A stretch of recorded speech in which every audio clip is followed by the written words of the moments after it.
लोकबन्धु तु लोकाङ्कजननि तु लोकु सर्वैर्भर्नो असल्लितु लोकान् दीपाङ्कैरक्षन् कुर्चिमुतु लोकमाते आदित्या समजोभ असलितु आश्रिता चिरिवात्सल्यसलितु आदिविनाशक कोरुकमूलतु अधिमाये धर्मपालनार्ति असलितु सर्वगुणैर्भुवनो असलितु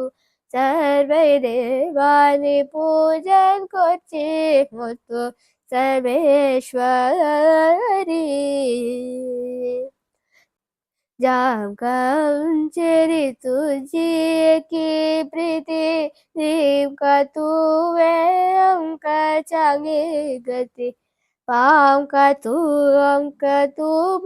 गुणपति पद्मजाक्षे लोकबन्धु तु लोकाङ्कजननि तु लोकु सर्वैर्भुवनो असल्लितु लोकान् दीपाङ्कैरक्षन् कुर्चिमुतु लोकमाते।